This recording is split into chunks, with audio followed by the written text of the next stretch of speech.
വെറുതെ അല്ല 30 കഴിഞ്ഞ പകുതി ജീവിതം തീർന്നു എന്ന് പറയുന്നത്. അതിപ്പോഴാണ് എനിക്ക് മനസ്സിലായത്. ഒരു വണ്ടി പോലെയാണ് മനുഷ്യൻ്റെ ശരീരം. നല്ല മെയിൻറ്റെയിൻ ചെയ്തില്ലെങ്കിൽ പണി തന്നുകൊണ്ടേയിരിക്കും. അങ്ങനെ എൻ്റെ 31-ാം വയസ്സിൽ യൂണിറ്റിൽ ഫുട്ബോൾ കളിക്കുമ്പോഴാണ് ഇത് സംഭവിച്ചത് ഗൈസ്. കളിക്കുന്നിടയിൽ മുട്ട് ആദ്യമായിട്ടൊന്ന് ട്വിസ്റ്റായി. ഞാൻ വിചാരിച്ചു വല്ല തറമ്പ് ചെയ്തോ അല്ലെങ്കിൽ വല്ല കൊളുത്തി പിടിച്ചാണെന്ന് വിചാരിച്ചു. പക്ഷെ അതായിരുന്നില്ല സംഭവം. ലിഗമെന്റ് പൊട്ടിയതായിരുന്നു. അങ്ങനെ MRI കാര്യങ്ങളെല്ലാം എടുത്തപ്പോൾ ശേഷമാണ് മനസ്സിലായത് ലിഗമെന്റ് പൊട്ടിയെന്ന്. എന്തായാലും ഇഞ്ചുറി സംഭവിച്ചു. ഇനിയിപ്പോൾ എന്തായാലും ട്രീറ്റ്മെൻറ്റ് ചെയ്തേ പറ്റുള്ളൂ. അപ്പോൾ പിന്നെ ഒന്നും നോക്കിയില്ല, നേരെ നല്ലൊരു ഡോക്ടറെ കണ്ടുപിടിക്കണം. സർജറി ചെയ്യാനുള്ള പ്ലാനുകൾ ഞാനും ചക്കം കൂടി തുടങ്ങി. 23 സെപ്റ്റംബറിലായിരുന്നു എനിക്ക് ഇഞ്ചുറി സംഭവിച്ചത്. അപ്പോൾ ഞാനൊരു 24 മാർച്ച് പ്ലാൻ ചെയ്തു സർജറി എല്ലാം ചെയ്യാമെന്ന്. അപ്പോഴായിരുന്നു അടുത്ത പണി കിട്ടിയത്. അമ്മയ്ക്ക് ക്യാൻസറായി. അങ്ങനെ അമ്മയുടെ ക്യാൻസർ ട്രീറ്റ്മെൻറ്റ് സ്റ്റാർട്ട് ചെയ്ത് ഒരു 25 വരെ ഫുൾ ബിസി ആയിരുന്നു. വീട്ടിൽ മൊത്തം അറിയാലോ ക്യാൻസർ വന്നത് എങ്ങനെയാണെന്ന്. അതിൻ്റെ ഇടയിൽ എൻ്റെ സർജറി ചെയ്യാനുള്ള ഒരു ഫൈനാൻസ് സ്റ്റെബിലിറ്റി എൻ്റെ കയ്യിലുണ്ടായിരുന്നില്ല. അവസാനം ചക്കു പറഞ്ഞു, അത് ഞാൻ എടുക്കുക, നീ എന്തായാലും സർജറി ചെയ്യ്, ഡോക്ടറെ എന്ത് കണ്ടുപിടിക്കുക.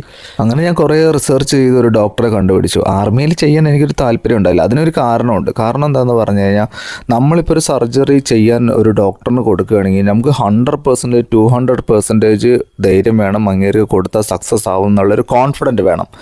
ആ കോൺഫിഡൻറ്റ് എനിക്ക് പല ടൈമിലായിട്ട് എനിക്ക് ആർമിയിൽ നിന്ന് കിട്ടാത്തതുകൊണ്ട് ഞാൻ നേരെ സിവിലിൽ ഒരു നല്ലൊരു ഡോക്ടറിനെ കണ്ടുപിടിച്ചു. അങ്ങനെ അവസാനം ഞാൻ ഡേവിഡ് വി രാജൻ എന്ന് പറഞ്ഞിട്ടൊരു ഡോക്ടറിനെ കണ്ടുപിടിച്ചു. ആളുടെ ഹോസ്പിറ്റൽ ഓർത്തോ 1 കോയമ്പത്തൂരാണ്. ഒരു രക്ഷയില്ലാത്ത ഹിസ്റ്ററിയാണ് അങ്ങേർക്കുള്ളത്. കുറച്ച് ഓൾഡാണ്. അങ്ങനെ 2025 ഏപ്രിൽ 11 എൻ്റെ സർജറി കഴിഞ്ഞു. സർജറി കഴിഞ്ഞാലാണ് പിന്നെ കഥ ആരംഭിക്കുന്നത്. റീഹാബ് നന്നായി ചെയ്തിട്ടില്ലെങ്കിൽ ഒരിക്കലും റിക്കവർ ആവില്ല.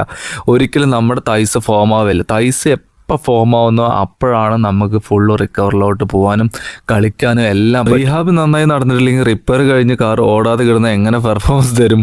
പെർഫോമൻസ് ഒരിക്കലും തരില്ലല്ലോ. അതുപോലെ ആയിരിക്കും നമ്മുടെ അവസ്ഥയും, സെയിം അവസ്ഥ. എനിക്ക് പറ്റുന്ന പോലെ കുറേ റീഹാബ് ചെയ്തു. പിന്നെ അതിനിടയിൽ ആർമി ലൈഫ്, ഡ്യൂട്ടി കാര്യങ്ങൾ പ്രോപ്പറായിട്ട് ചെയ്യാൻ പറ്റിയില്ല. ഫിസിയോ എന്ന് പറഞ്ഞു കഴിഞ്ഞാൽ ഭയങ്കര ഇമ്പോർട്ടൻ്റ്. ആക്ച്വലി നമുക്ക് എബോ 30 ആയി ACL സർജറി എല്ലാം കഴിഞ്ഞ് കഴിഞ്ഞാൽ ഫുൾ റിക്കവറിലോട്ട് വരാൻ ഒരു 2 ഇയർ എങ്കിലും എടുക്കുന്നതാണ് ഡോക്ടർ പറയുക. പക്ഷെ നമ്മൾ നല്ല രീതിയിൽ റീഹാബും നല്ല സ്ട്രെങ്തനിങ് എല്ലാം ട്രെയിനിങ് എല്ലാം ചെയ്ത് കഴിഞ്ഞ് കഴിഞ്ഞാൽ നമുക്കൊരു 1 ഇയറിൻ്റെ ഉള്ളിലെല്ലാം കളിക്കാൻ പറ്റുന്നതാണ് വിശ്വാസം. പക്ഷേ എനിക്ക് പറ്റിയില്ല. കാരണം എന്താണെന്ന് പറഞ്ഞു കഴിഞ്ഞാൽ എനിക്ക് ഇടയിൽ ഒരുപാട് ലിമിറ്റേഷനും കാര്യങ്ങളെല്ലാം ഉള്ളത് കൊണ്ട് എനിക്ക് ഫുൾ ഒരു റിക്കവറിലോട്ട് വരാൻ പറ്റി. ആർക്ക് ACL ഇഞ്ചുറി പറ്റിയാലും എൻ്റെ ഒറ്റ സെലക്ഷനേ ഉള്ളൂ, പെട്ടെന്ന് തന്നെ സർജറി നടത്തുക, റീഹാബിലോട്ട് പോവുക, നല്ല സ്ട്രെങ്ത് ആൻഡ് ട്രെയിനിങ് എല്ലാം ചെയ്ത് ഒരു പഴയ ലൈഫിലോട്ട് തന്നെ എത്താൻ നോക്കുക. അല്ലെങ്കിൽ നമ്മൾ എത്ര സർജറി ലേറ്റ് ആവുന്നോ അതിനനുസരിച്ച് നമ്മുടെ മസിൽ ലോസ് സംഭവിക്കും. പിന്നെ റീഹാബ് ചെയ്ത് പഴയ ഒരു രീതിയിലേക്ക് എത്താൻ ഭയങ്കര ബുദ്ധിമുട്ടായിരിക്കും.